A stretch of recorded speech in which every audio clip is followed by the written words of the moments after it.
Ẹ kú dédé àsìkò yìí gbogbo ẹ̀yin èèyàn lórí social media yìí. Mo kí gbogbo ẹ̀yin family late TEMITOPE OSOBA. Mo kí ẹ̀yin ọ̀rẹ́, mo kẹ́yin ẹbí, mo kẹ́yin acquaintances, mo kẹ́yin colleagues in the film industry.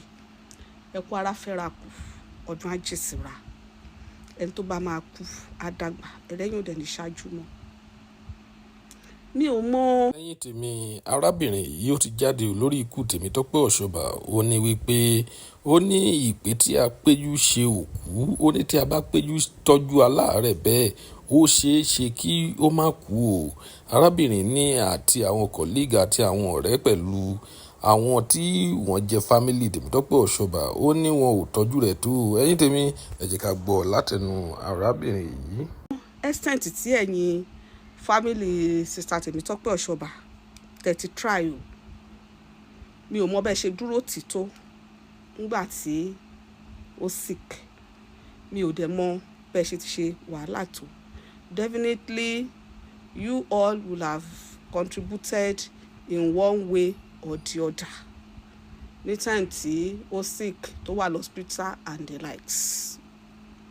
So in whatever measure tí ẹ̀yin ẹbí àtọ̀rẹ́, colleagues, friends and family have contributed in making her live again.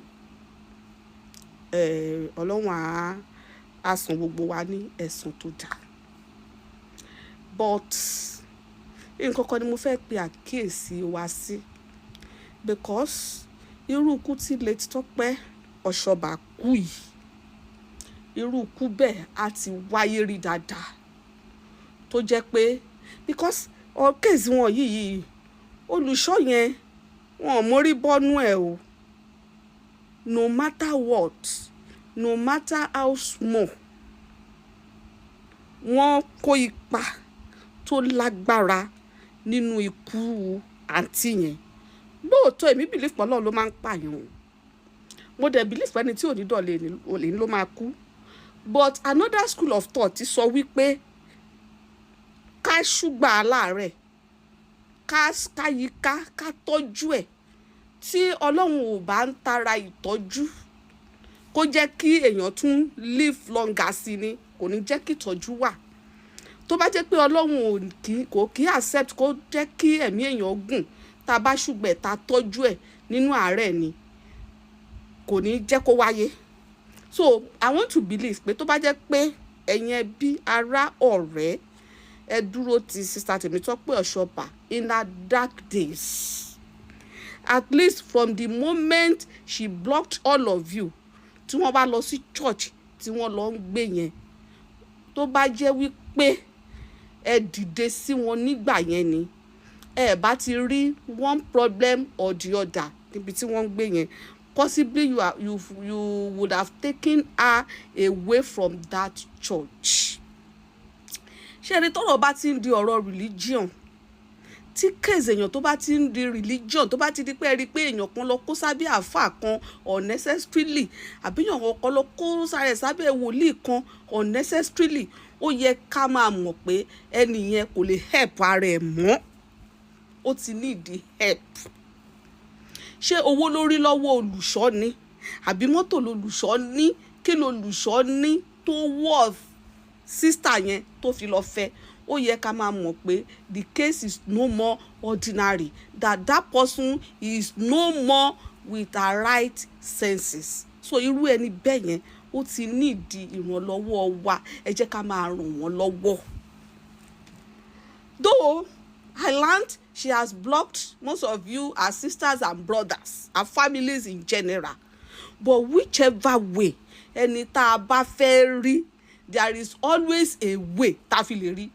You can go to one of the colleagues pé ẹ bá wa dá number Tope, kò ṣáà block àwọn colleagues ẹ̀. Ẹ bá wa bẹ̀rẹ̀, a fẹ́ mọ ibi tó wà.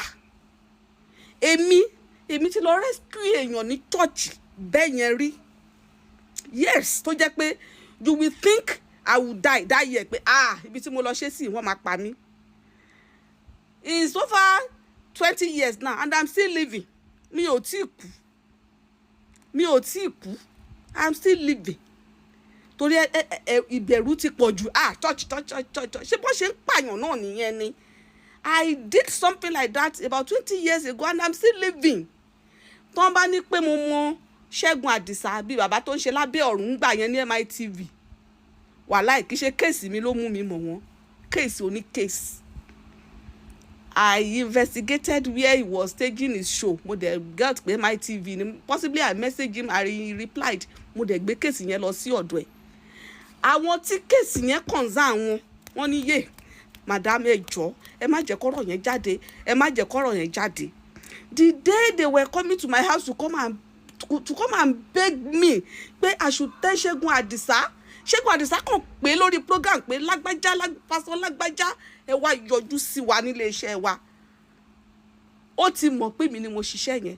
Ọjọ́ tí wọ́n ń bọ̀ wá bẹ̀ mí, gbogbo orí street ilé mi, gbogbo adjacent street, gbogbo ẹ̀ ló kún fún mọ́tò. Ẹ máa rò pé gọ́vnà ni wọ́n ń bọ̀ abẹ́ nítorí mo ti sọ fún wọn pé màá bá wọn tẹ̀ báṣabàṣa, màá bá wọn tẹ̀ báṣabàṣa. This person kò ní rámáyé sí níbi tó wà yẹn. I must rescue her. Tí n bá ti rescue ẹ̀ tán, ẹ pa mí. Ọlọ́run dẹ̀ fún mi ṣe.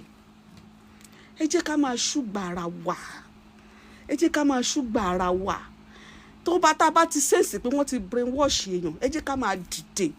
Tá bá ti sense pé wọ́n ti hypnotize èèyàn kan, ẹ jẹ́ ká máa dìde. Ẹ jẹ́ ká máa dìde fúnra wa. Nísìn, she was the only child of her parents. Òun náà wá sáyé nsìn kò bímọ. Kí ló dé tó bá jẹ́ pé tá bá rescue ẹ̀ bóyá kò bá tiẹ̀ lọ́mọ láyé, tó bá pé Ọlọ́run bá tiẹ̀ sọ pé ẹ̀mí ẹ̀ ò ní gùn. Ó yẹ kí ẹ̀yin ẹbí, ọ̀rẹ́, ará, colleagues, ó yẹ kẹ́ ti lọ mú kúrò ní church. Yẹ kẹ́ ti mọ̀ pé that church is not normal.